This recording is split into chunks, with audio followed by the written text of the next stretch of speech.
What happens when love feels distant and life suddenly becomes colder than the winter wind? Claire had always believed that love could weather anything, but lately, even small disagreements felt heavier than usual. She and Ethan had drifted into quiet routines, polite smiles, and unspoken frustrations. Work deadlines, late nights, and responsibilities had built invisible walls between them. Sitting on the couch together, they could barely finish a sentence before the other's attention wandered. Even small gestures, once full of warmth, now felt obligatory. Claire felt a hollow ache she couldn't name. Ethan seemed distant, lost in thoughts she couldn't reach. Then the snowstorm came. It was sudden, a Friday evening blizzard that trapped them at home. The lights flickered, the heater coughed, and the warmth that had once existed in their small apartment disappeared. Claire wrapped herself in a thick blanket, staring out the window at the swirling snow, feeling small and invisible. Ethan tried to fix the heater, his hands trembling, though not from the cold. There was tension, neither wanted to speak aloud. Silence filled the space between them, heavy and uncomfortable. Could warmth come from the most unexpected place? The next morning, a soft knock echoed at the door. Claire opened it to find Linda, Ethan's mother, bundled in a coat and scarf, carrying blankets and a thermos of steaming soup. She had heard about the storm from a neighbor and decided to stop by. Claire hesitated. She didn't want interference. But as Linda entered, setting down blankets and lighting the fireplace, a quiet calm settled over the room. She moved naturally, bringing a sense of order and care without demanding attention. "You two need to take care of each other," Linda said softly, placing a hand on Ethan's shoulder. "Sometimes life pulls people apart without them realizing it." Claire felt a lump in her throat. She realized that the distance she felt from Ethan wasn't a choice, it was life slipping past them unnoticed. Linda wasn't here to replace her. She was here to guide them back to the warmth they had lost. But even as the fire crackled and the room filled with the scent of hot cocoa, a quiet unease lingered in Claire's mind. What if they were too far gone to be saved? Linda stayed through breakfast, quietly helping Ethan make pancakes and pouring coffee. Her presence was unobtrusive, almost soothing, but Claire noticed the subtle closeness between mother and son. Ethan laughed at one of Linda's gentle jokes, the kind of laugh he hadn't shared with Claire in weeks. It wasn't inappropriate, but the intimacy in their interaction made Claire's stomach twist. She realized she had been missing that connection, and now it was being quietly restored, by someone else. How can a marriage survive when attention drifts elsewhere? The afternoon passed slowly. Linda suggested organizing the living room, moving cushions and blankets to make it more cozy. Claire hesitated, feeling protective, but Ethan seemed delighted. "It's perfect," he said, smiling at his mother. Claire forced a smile, but a small pang of frustration lingered. It wasn't the changes themselves, it was the subtle shift in dynamics. The house felt less like theirs and more like a place where Linda's opinion carried more weight than hers. That evening, the storm outside worsened. The heater sputtered again, and the apartment grew colder. Claire shivered on the couch, glancing at Ethan, who was absorbed in helping Linda adjust the fireplace screen. She felt a strange distance between them, one that Linda's gentle guidance seemed to highlight rather than heal. The woman wasn't controlling, she was just present, bringing care and attention that Claire had longed for but hadn't received. Could emotional closeness be a form of danger in disguise? Later, Claire overheard a conversation she wasn't meant to hear. She had gone to the kitchen for water and paused as she heard Ethan and Linda talking softly in the living room. "You deserve to feel appreciated, Ethan," Linda said. "You work so hard. Sometimes, it feels like people don't see all that you do." "I know," Ethan replied quietly. "Sometimes I feel like Claire doesn't notice." Claire stepped back, holding her breath. There was no romance in the words, no hidden intentions, but the intimacy of their exchange was unmistakable. A mother's care had unintentionally become a reminder of the emotional distance in her marriage. She felt both grateful and displaced, caught between relief for her husband's comfort and a quiet fear for the space she once occupied in his heart. The next morning, Claire confronted Ethan. "Do you feel like things have changed between us?" she asked cautiously. Ethan looked puzzled. "Changed how?" "Like, we're drifting. You share so much with your mom." You don't talk to me like you used to. Ethan sighed, running a hand through his hair. Claire, Mom just wants to help. She's been through a lot and needs us right now. You know that. Claire nodded slowly, but her heart felt heavy. She realized the problem wasn't Linda herself, it was how easily Ethan leaned into her guidance, seeking comfort elsewhere instead of first turning to his wife. That thought stayed with her as she moved through the day, preparing meals, checking emails, and watching the snow pile outside the window. And what happens when the person trying to save your family also reminds you of what's slipping away? By evening, Claire found official mail addressed to Linda at their apartment, bank statements, utility bills, and a membership card for a local club. It was no longer temporary. Linda had started making their home hers in small but permanent ways. Claire's chest tightened as she realized her husband's attention and her home's routines were subtly shifting toward her mother-in-law. That night, Claire lay in bed, staring at the ceiling. She wanted to trust Ethan, to trust Linda's intentions, but the weight of unspoken truths pressed down. Infidelity doesn't always begin with a touch or a kiss. Sometimes it begins quietly, when emotional loyalty shifts without warning, when the person you once relied on for comfort seeks it elsewhere. And Claire wondered, with a fear that wouldn't let her sleep, what if they had already begun to lose their way? Because even in the warmth of blankets and the crackle of a fire, the storm between them wasn't just outside, it was in the heart of their marriage, and no one could see how far it had already traveled. Can someone else's guidance restore love? Without overstepping boundaries, the morning after the storm, the house felt different. Linda had left just enough space for Claire and Ethan to breathe, but her presence still lingered in small ways: folded blankets, hot coffee waiting on the counter, and a soft warmth in the air that Claire hadn't realized they had lost. It was subtle, almost invisible, but it made her notice how much their home had felt empty and cold before. Ethan smiled more often, laughed more freely, and even hummed while preparing breakfast. At first, Claire found it comforting, but soon unease crept in. She realized that his lightheartedness was being shared with someone else first, someone other than her. Linda didn't interfere directly. She didn't impose herself, didn't demand attention.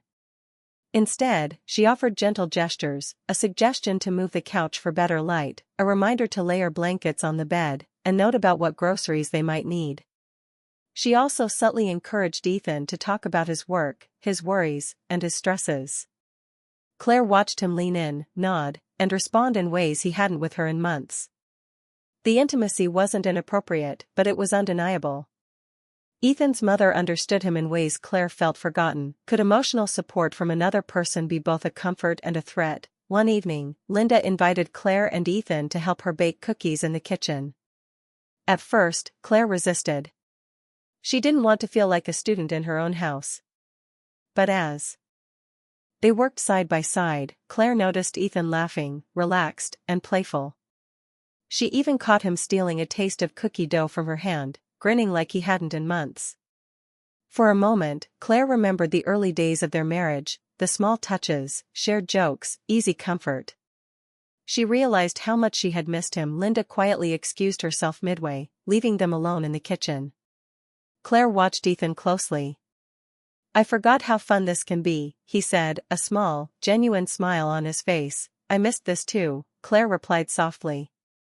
It was a fragile moment, one of the first in weeks where they truly connected without any external presence. But could one small connection undo weeks of emotional drift? The next day, Claire noticed Ethan seeking Linda's opinion before making minor decisions: what brand of detergent to buy, how to stack the dishwasher, what errands to run first. At first, it frustrated her, but slowly she realized it wasn't about control. Linda was providing comfort and guidance for a husband who had lost his way, just like she had promised. Yet it reminded Claire painfully of how far they had drifted. Later that night, Claire overheard another quiet conversation between Ethan and Linda. "You need to remember what makes you happy, Ethan," Linda said softly. "Don't carry everything alone." "I try," Ethan replied. "But sometimes it feels like no one notices." Claire stood frozen in the hallway. These words weren't meant to hurt her, yet they stung. She understood that Ethan had sought support somewhere else, unintentionally, but it still made her feel invisible. Is emotional dependence ever innocent if it leaves your partner behind? Claire decided she needed to act. That evening, she asked Ethan to take a walk with her. They bundled up and stepped into the crisp winter air, the snow crunching beneath their boots. It was quiet at first, the city streets empty from the lingering storm. Claire took a deep breath. I feel like we've been drifting, she said, carefully. You've been leaning on your mom for things we should be sharing. Ethan looked at her, startled but thoughtful. I didn't realize. I thought I was just finding comfort. You were, Claire admitted. But it shouldn't come at the cost of us. We've lost connection, and I need to know we can find it again together.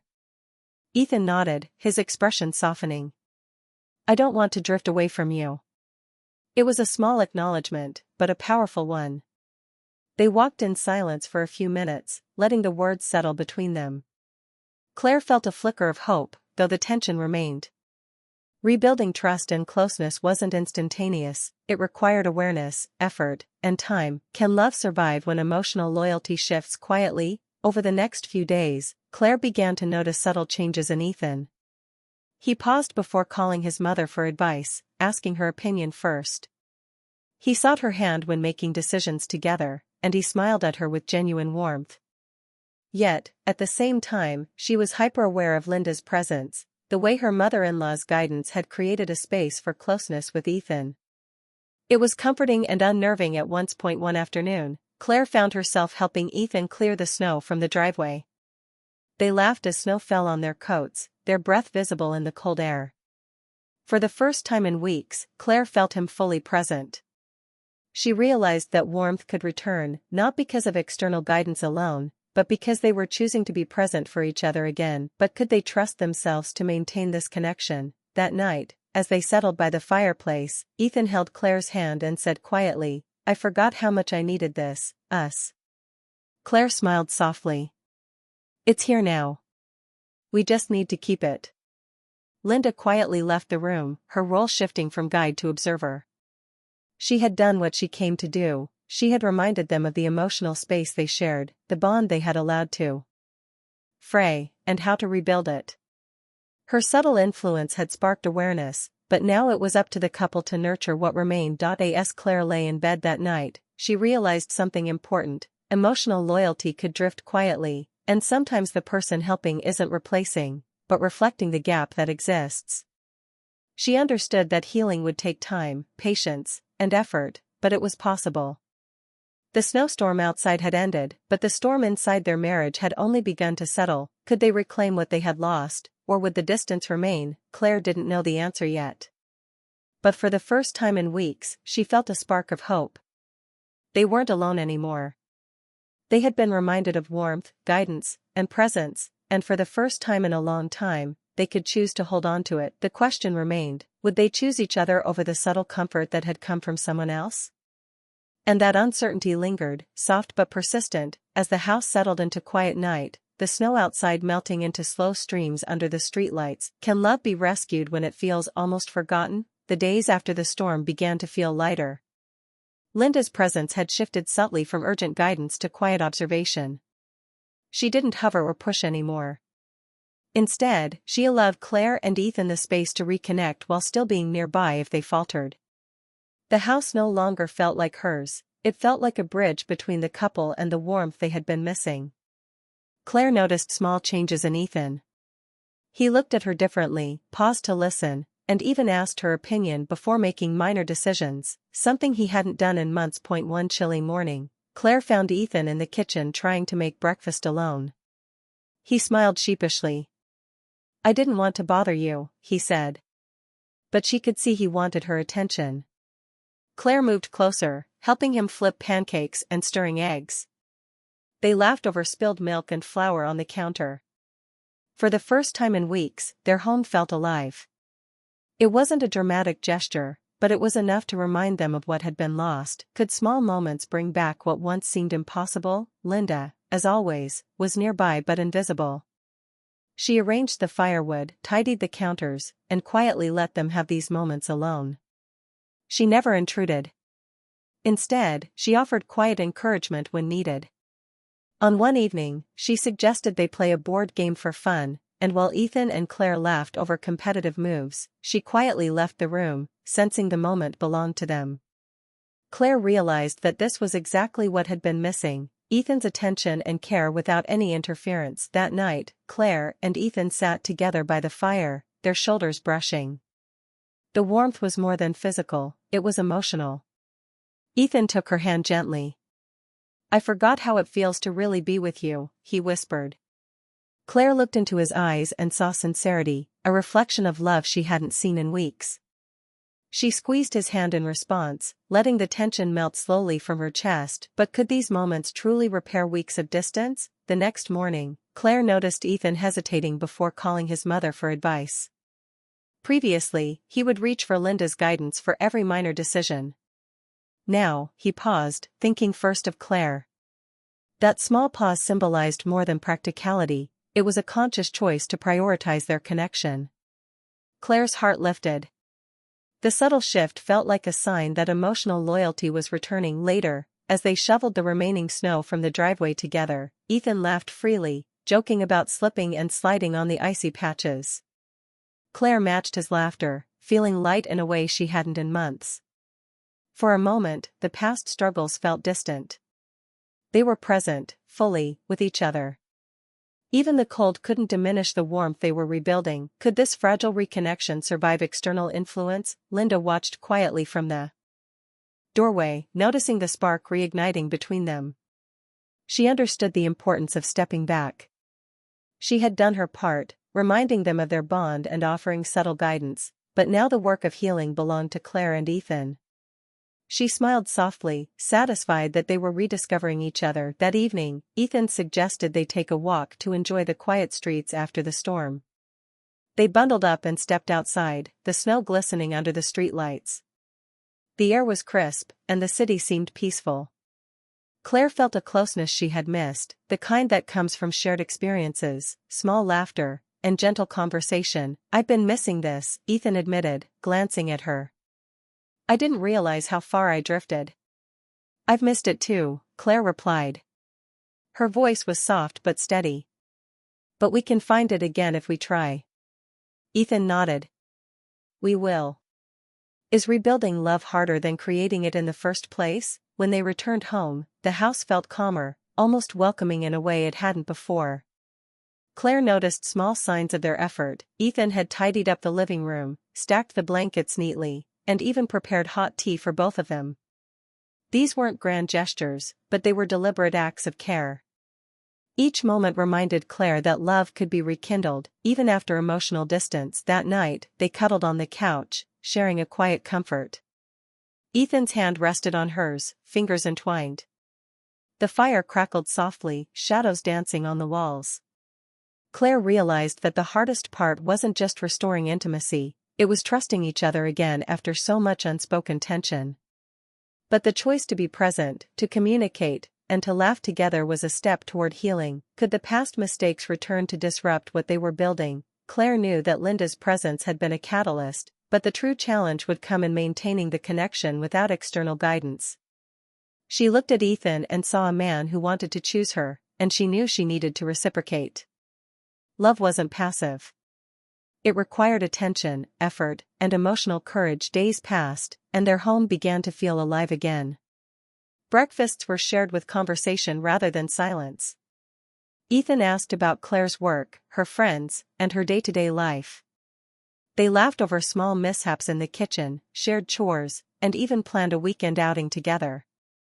Each small action was a thread, weaving them closer again. Could a couple survive emotional drift without external influence? Claire realized that Linda had provided them with what they most needed: perspective. She had reminded them that love is fragile, that care is necessary, and that emotional neglect, even unintentional, can create distance. Now, it was up to them to sustain it. One evening, while clearing dishes after dinner, Ethan reached across the table and took her hand. "I want to keep choosing you," he said simply. Claire smiled, feeling relief and hope. "And I want to be chosen too." The warmth in their home wasn't just the fire or the tea. It was a return to emotional presence, a quiet rebuilding of trust, laughter, and closeness. They had been lost, yes, but the small lights of attention, care, and subtle guidance had started to guide them back together. But could the fragile connection survive future storms? That night, as Claire lay in bed, she realized the journey wasn't over. Healing takes time, effort, and awareness. The distance that had crept between them wouldn't disappear overnight.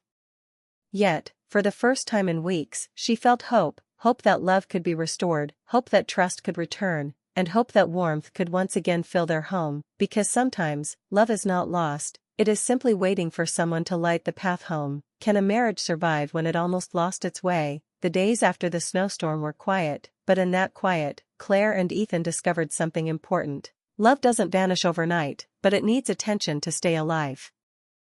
Linda's presence had been the catalyst, subtle yet powerful.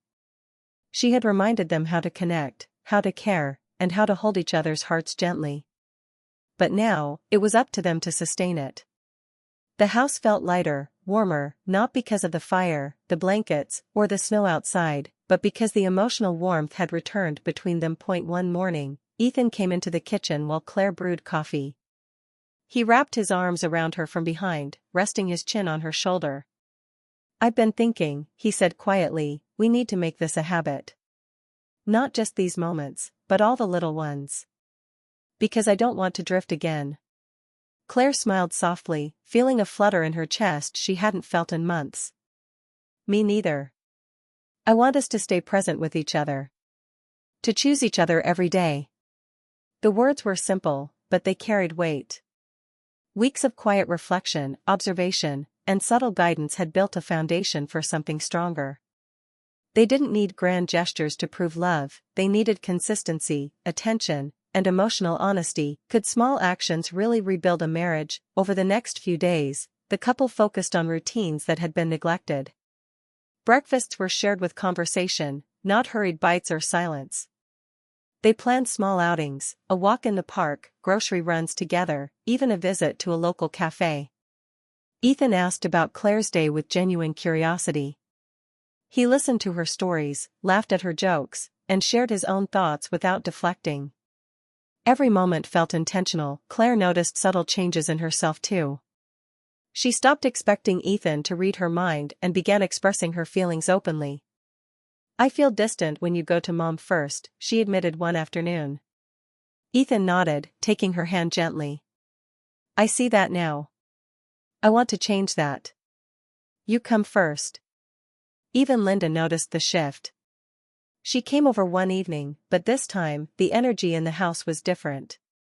Ethan and Claire were laughing over a simple dinner mishap, and she could see that they were choosing each other again. She didn't interfere or guide. She simply smiled, proud that her role had been temporary but crucial. Is it possible to restore trust after emotional drift? Ethan and Claire spent evenings quietly together, sharing small comforts, a cup of tea by the window, a blanket over their shoulders, soft conversation.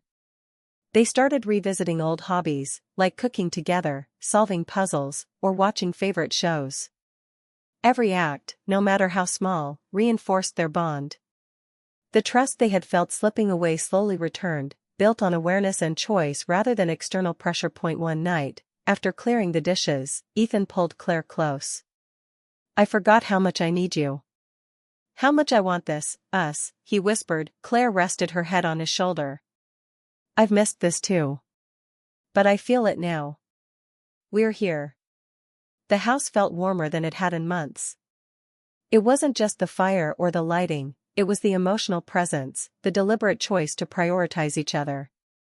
The love that had seemed fragile now felt resilient, built on shared effort, patience, and honesty. Could they keep this warmth without outside guidance? Linda's presence had been temporary, and both Claire and Ethan understood that.